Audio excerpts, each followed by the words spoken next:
BIC Jude. It's been sitting in Corona's office. He never want anyone to touch this. What a good fitting. And then when I thought, might as well. It was supposed to be.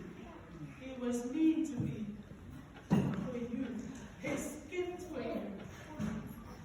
Catholic boy, BIC boy, Presbyterian boy, a future minister.